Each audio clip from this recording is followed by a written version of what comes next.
The Garden God by Forrest Reid, Chapters 8 through to 13, read by Robin Hearn during a thunderstorm. Chapter 8. Gradually, as he rode, the familiar landmarks grew smaller and the scenes widened out, while the sprinkling of little cottages slid closer together. Beyond these, the spire of the church rose like a slender thread into the dark blue sky. Brocklehurst's eyes rested upon his face, but he appeared to be quite unconscious of this, his own dark grey eyes fixed on some point in the remote. At length he drew in his oars. How far away the land seemed!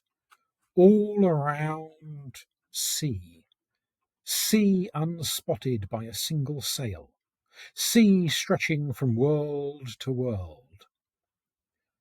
He lay back in the bow of the boat, and for a time appeared to have fallen into one of those reveries his companion knew so well. And Brocklehurst began to murmur to himself while he dabbled his hand in the water. "What? What did you say?"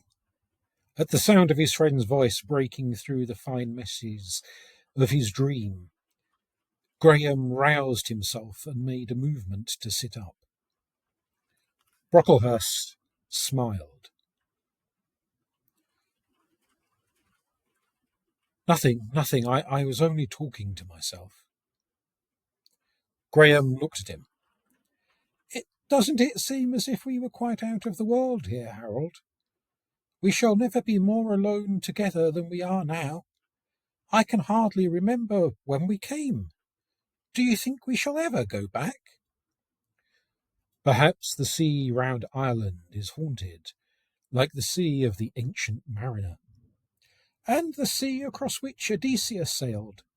Surely almost every place is haunted by this time.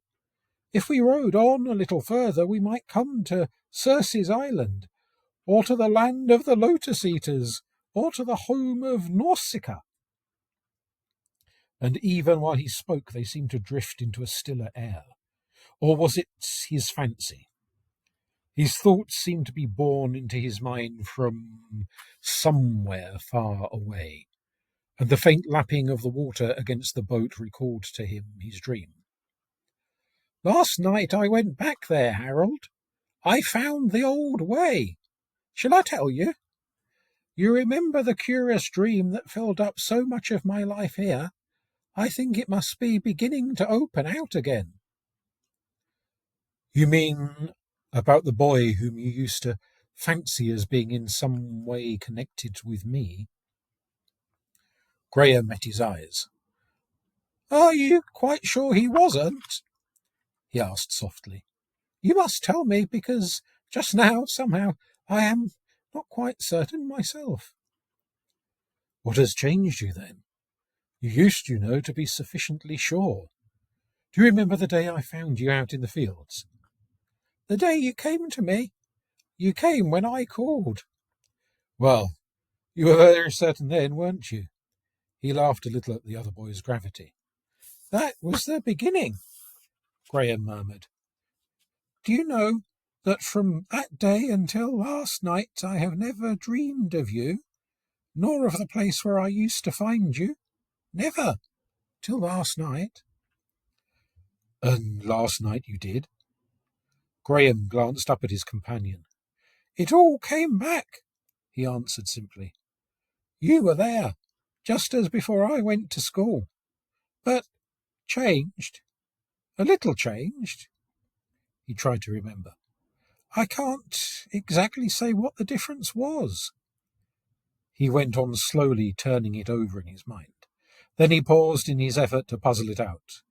"Why should you have come back? After so long, I mean. Why, if you were coming, should you not have come sooner?"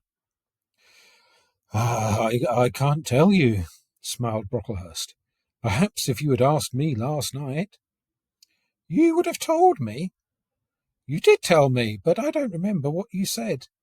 Somehow it has all grown very dim. Your being with me here, I think, has thrown the other back. But wasn't it to tell you something that I returned? A peculiar, half-baffled expression passed across Graham's face.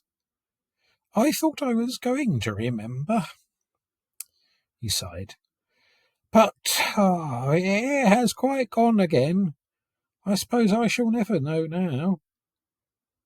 Ah, well, I can't help you any further. Brocklehurst watched him with some amusement. Oh, he sighed. Then he looked across once more at his companion. As soon as I fell asleep, I saw him, my dream boy. I awoke, it seemed, on the seashore at the very gate of his garden, and I heard his voice calling me. Calling, calling. Oh, I remember his voice so well. I opened the gate, and he was there. He paused a moment, and his eyes grew dark with a strange shadow. And it was through this shadow that his next words seemed to drop, his voice becoming lower and lower, till at length it was scarce audible, scarce more than a whisper. Who is he? What is he? If he indeed be your spirit, or if you only remind me of him, I suppose I shall never know. At times I think he must have been born with me, and have grown with the growth of my soul. Until I went to school, at any rate, as I have already told you, he was my only playmate. When I was a little boy, I used to pretend he was in the garden with me, and I used to look for him here and there, just as if he were hiding from me in some game. At night, I remember when I had got into bed, I used to wonder where he was just then, and if he would be waiting for me when I woke up in his country. And he always was waiting, standing there patiently, smiling, ready to welcome me. Now and then I even went to bed earlier than usual to see if I could by any chance get there before him. But I never could, because I suppose he lived there. And last night, I don't know why, it was just the same. Everything happened as in the old days. It is rather strange, for of late it had all grown a little dim and far away, faint, unreal even, when I tried to bring it back. Oh, and I remember he took me to the edge of a pool. When I looked into the water, I saw reflected there my own room, a boy lying asleep in the bed, myself. He paused, smiling faintly, his whole face filled with the light of his memory. Brocklehurst watched him curiously. Sometimes, he went on, sometimes the wind, when it is not too loud, seems to bring back the sound of his voice, and his voice is just like yours, Harold. Once at school, I remember, I was sitting before the fire, half asleep and half awake, when suddenly he seemed to come very close to me, to be in the room, to be leaning over the back of my chair. Then I shut my eyes and I felt his soft hair brush against my cheek.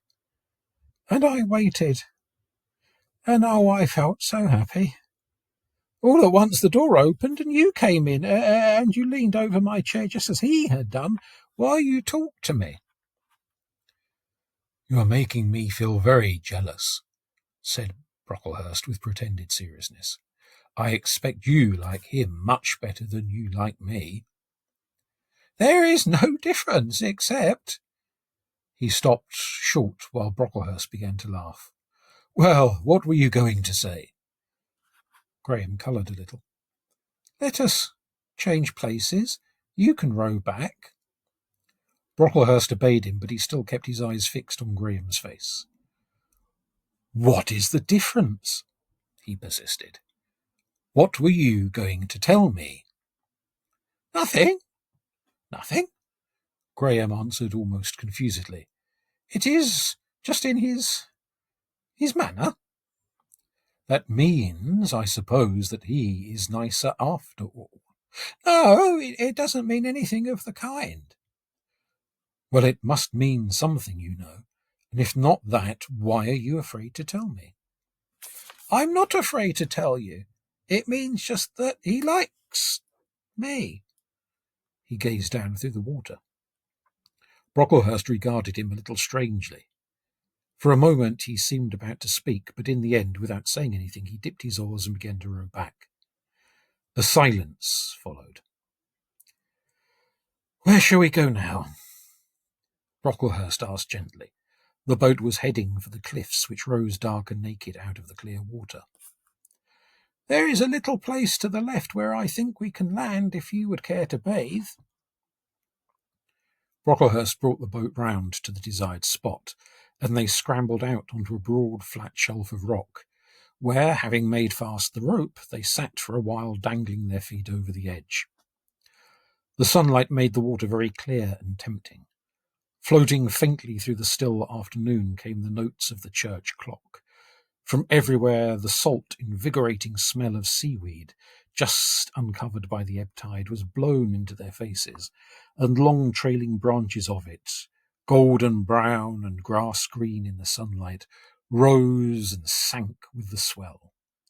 Here and there, a little lower down, sprays of a brighter colour were visible, pink and red and orange like delicate feathery coral. This place and this weather are pleasant enough for Pan, Graham murmured. Next month it will be all over and we shall be going back to school. I wonder if it will ever be just so nice again. After their bathe, they sat on the rocks, baking in the hot sun. How brown your hands and face and neck are, said Graham lazily. The rest of you seems so white. I wonder if the Greeks ever made a statue of a diver. I don't remember one. Then a sudden thought seemed to strike him, and he sprang to his feet, his drowsiness suddenly gone. Wait a moment, he cried. Stand there. Turn round just a little. You must lean against the rock and hold this bit of seaweed in your hand.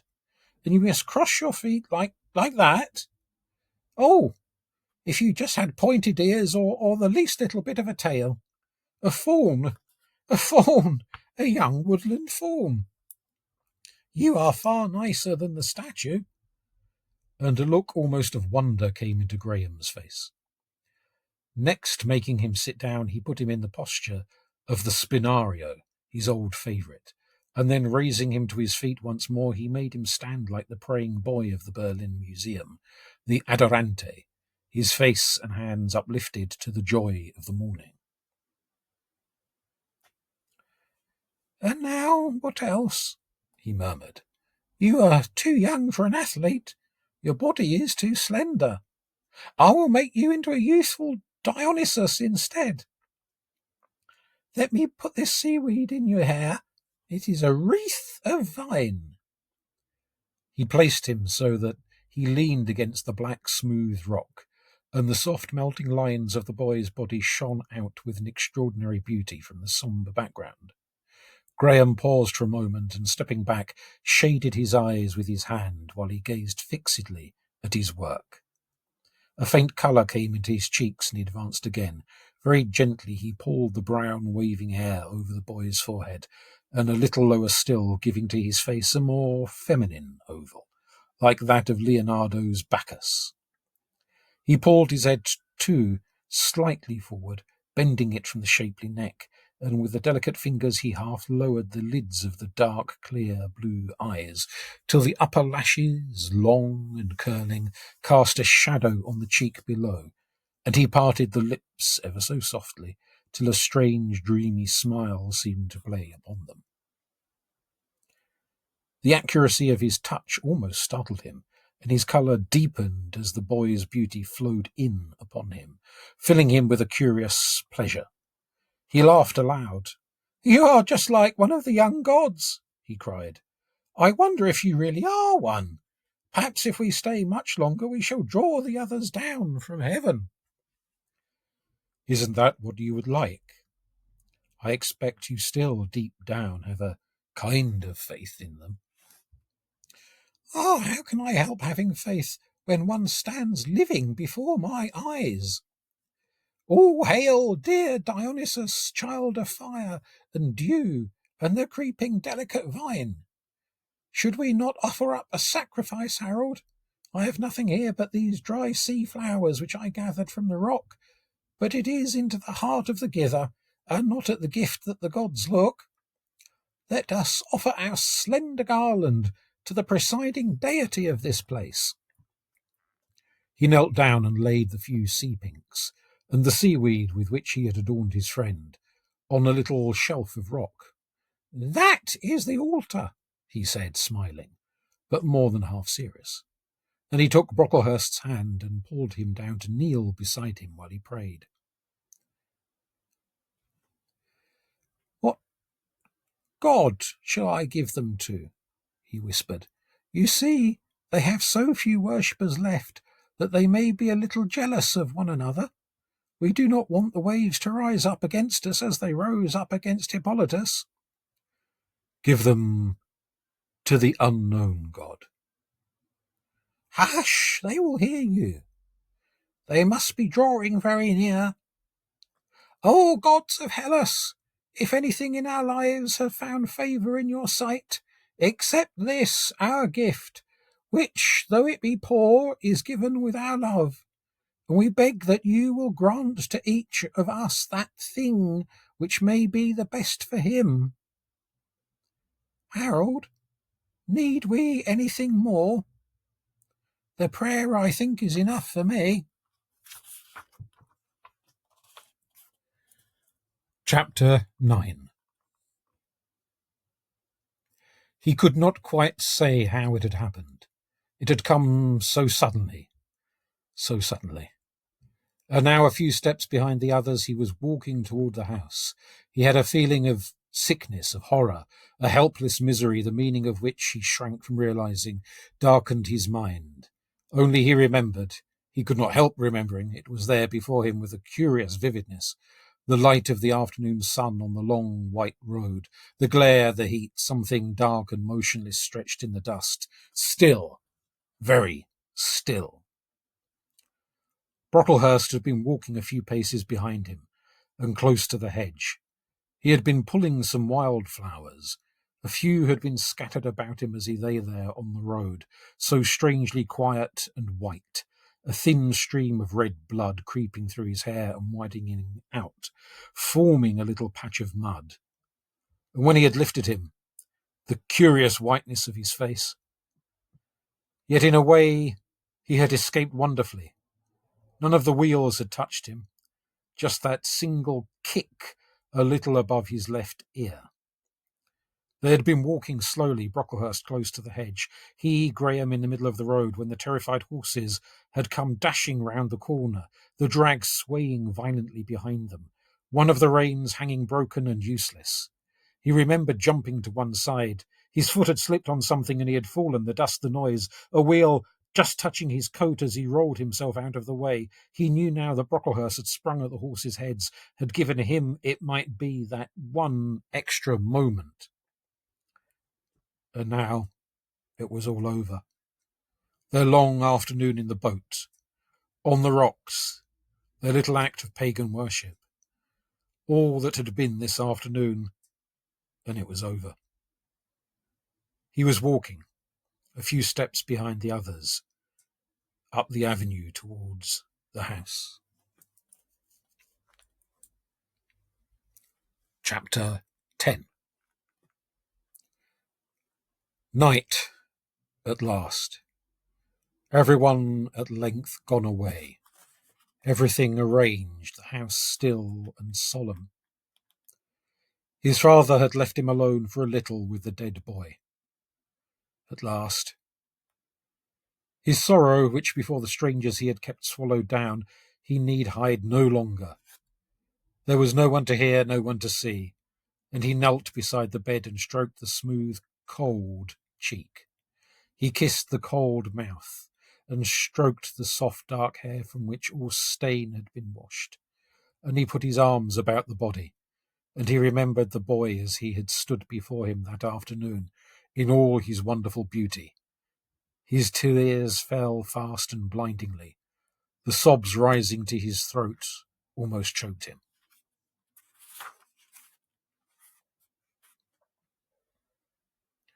Chapter 11. Day followed day. Brocklehurst had been buried in the village churchyard. His father and one of his brothers, all of his family who had come over, were returned home again. The blinds were drawn up. The quiet flow of life, so harshly and unexpectedly interrupted, had dropped back into its accustomed channel. Only for one boy a light had gone out forever from the sky.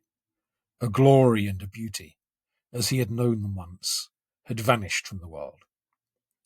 All day long he tried to be alone, tried to avoid his father, and whenever an opportunity presented itself he would escape to his own room or to some solitary place out of doors.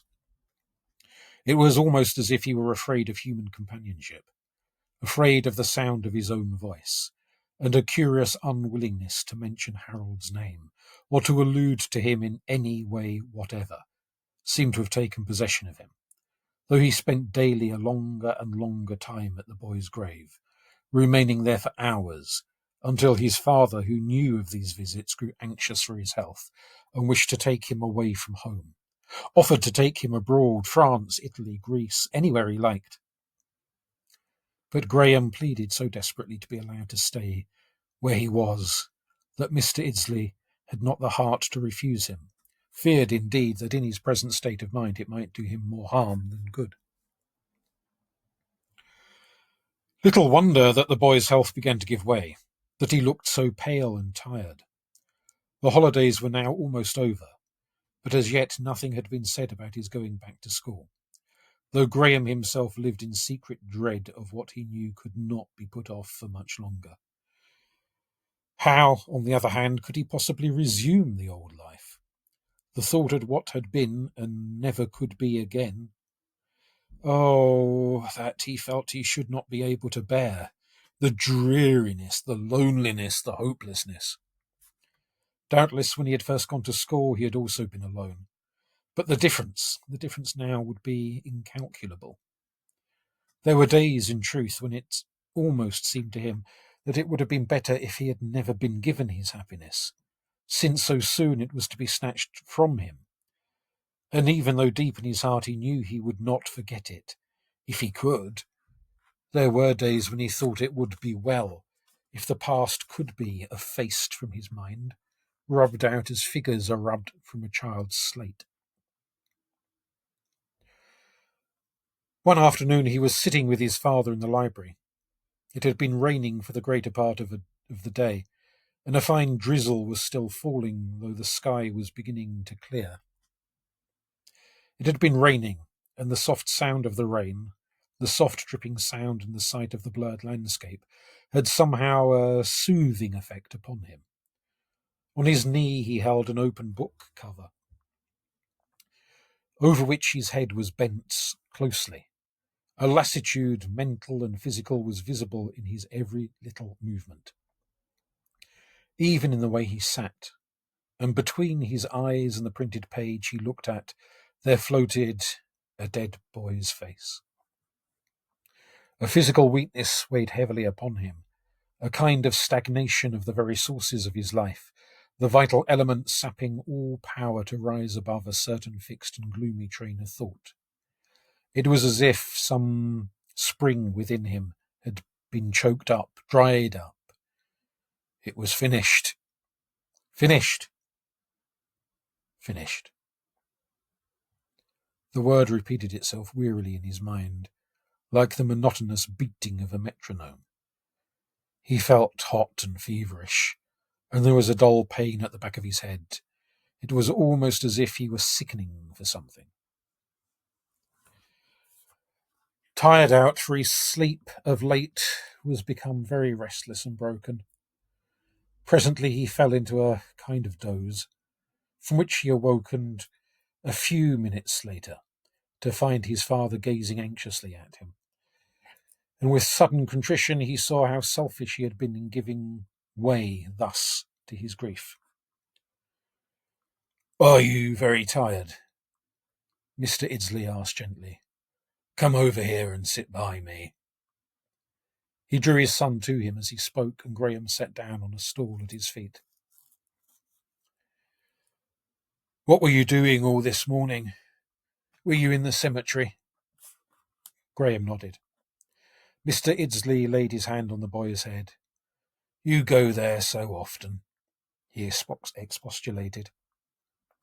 "It's not good for you, Graham. What do you think about when you go there all alone? What do you go there for?" Graham hesitated. He clasped his hands about his knees while he sat gazing out of the window. The rain had ceased, and a pale sun was beginning to peep out between the heavy clouds. For some moments he did not answer his father.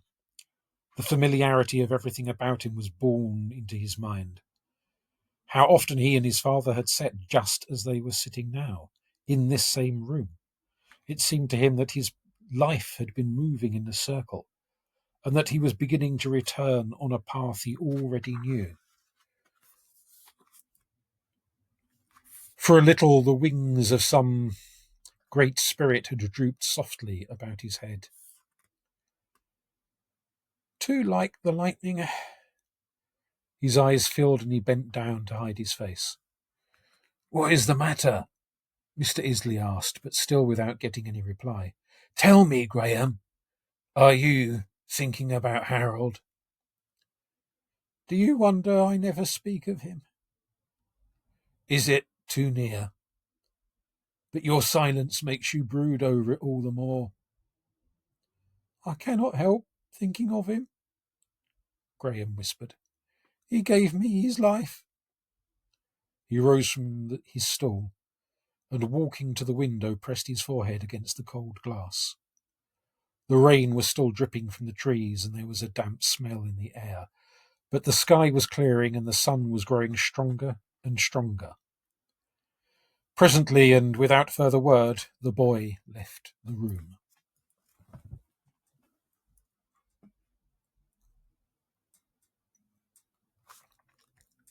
Chapter 12. For a while he lingered near the house, restlessly, forlornly, but by and by he went down to the rocks where he stood looking over the sea. Piled up on the horizon like a vast range of purple-black hills, heavy masses of cloud drifted, scarce perceptibly, from east to west of the pale slate-blue sky, and where these rugged heaps were broken, the heavens sank away in limitless wells of pure, pale light, each edged with a border of bright grass green. All the light of the day seemed gathered there, like a reflection from a world beyond, and Graham, as he stood at gaze before it, began to wonder if he should ever come any nearer to it than he was just there and then. In the Phaedo he had found many arguments for the immortality of the soul, but more lately he had realized in his own life the only one perhaps that actually counted, and this no argument at all, but merely a very simple human desire, a desire to look again upon the face of his friend, the face of him who was buried in the grave. He stooped down and leaned over the slowly heaving water, watching it rise and sink back, and rise again and sink, over the dark, cold water that seemed nearly black against the rocks, lower still and lower, till his hair almost brushed the surface. O water whispering, still through the dark into thine ears, as with mine eyes is it not now with his, mine eyes that add to thy cold spring, wan water, wandering water, weltering, this hidden tide of tears. Presently he went on a little farther, clambering back over the rocks and taking a rough path, which brought him eventually to the church. The place was quite deserted, as it almost always was, and he pushed open the gate. He walked over the soft grass till he came to Brocklehurst's grave, where he knelt down. The murmur of the sea rose from below, monotonous, very peaceful. Ah, were they not happiest who slept here with that dim music drawing them farther and farther from the world? An infinite melancholy drew its sombre wings about the boy's forehead, a melancholy not wholly sprung from his recent sorrow, but a kind of broader pity for all the suffering bound up with life. Pity above all for the young boy who lay now under the heavy earth, yet who had once been so bright and active upon it. He found it curiously hard to think of him as dead, out of existence. Was he not still, even in that dim, shadowy world whither he had passed, conscious, sentient? Could he not still feel some faint emotion, some faint stirring of hushed joy or sorrow? Was not his heart still beating softly under the grass? He stretched himself upon the grave, lying full length motionless. Face to face they lay, only a little earth between them, and far below he seemed to hear a breath drawn almost silently, to hear the slow, sad stream of a boy's tears falling, falling evermore. In the stillness he could hear his own heart beat with the life that was flowing away from him in a wide, clear flame, the flame of a lamp burning swiftly up into the night. The sun had set when he turned to go home, but as he passed the church door he noticed that it stood ajar and went in. A bucket of water and a broom were in the porch, left there evidently for some purpose, but the church itself was empty. He sat down for a while in one of the pews. Then he knelt, leaning his face between his hands.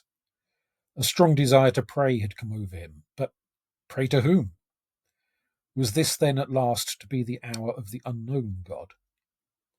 And a few words floated into his mind, came to him again and again, like a memory of some old tune or line of poetry. Little children love one another. It seemed as if someone was stooping down over him. It seemed as if someone had kissed him softly, had laid a gentle hand upon his head. And a feeling of ineffable peace began to creep into his heart. Could it possibly be then that he was really nearer to the unseen world than others were? Now, surely, in some inexplicable way, he had been drawn very, very close, closer than ever before.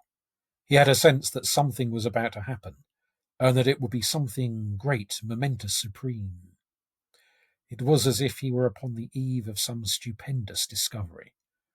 He waited till the signal should be given him, some sign which, unlike any others he had hitherto received, would come, this time he knew, from without. A profound stillness had fallen upon the church, like the closing in of heavy waters. The murmur of the sea had stopped. Then, across the hush, there came a low sigh, a whisper as of the brushing together of innumerable leaves, a whisper which grew deeper and deeper, till at last it seemed the music of some wonderful summer. And Graham raised his head. Surely the light had grown marvellously clear and soft. A scent of many flowers was in the air, a murmur of a fountain. And as he knelt motionless, the walls of the church sank away from before him, and there, standing there in that radiance of perfect light, oh, there, at last, was Harold. He stood in his garden, and he was more beautiful than Graham had ever yet beheld him. He stretched out his hands. He smiled. His feet were pale on the dark, rich grass, with its powder of crocuses. Above his head the branches of the trees almost met, forming a delicate roof, a roof of green leaves, of a green trellis, very finely woven, through which the light mingled with a falling music of little feathered throats, floated down soft and cool. All around him was that wonderful liquid light, and the music of water listless, splashing, as it dropped into some dim, cool, green-lipped basin of stone. And over everything there hung a calm so deep and pure and holy that all Graham's sorrows seemed to melt away before it into one impassioned sense of gratitude and love and peace. "Oh, I am coming! I am coming!" he sobbed, rising to his feet and taking a step forward quickly, blindly. For a moment he stood there swaying with a curious movement from side to side. Then he gave a little moan and fell forward heavily on his face.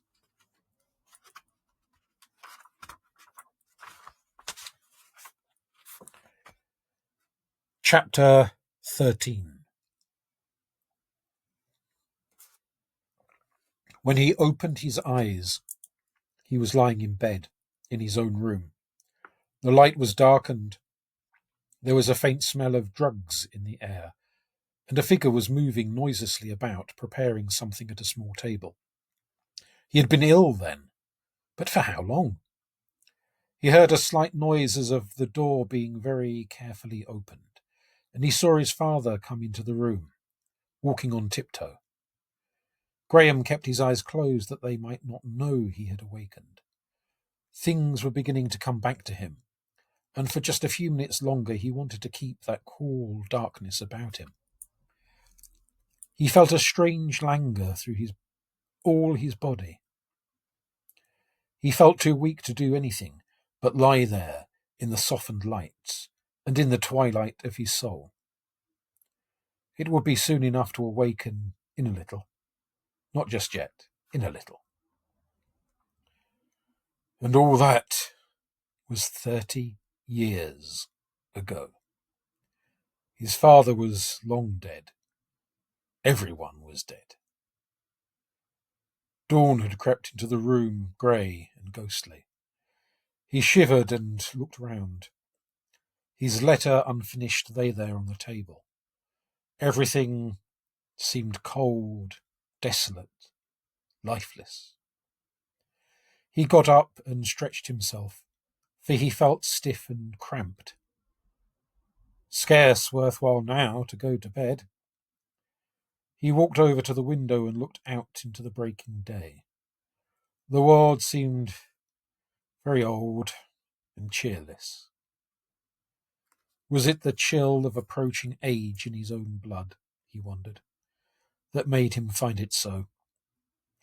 He smiled a strange, dim little smile.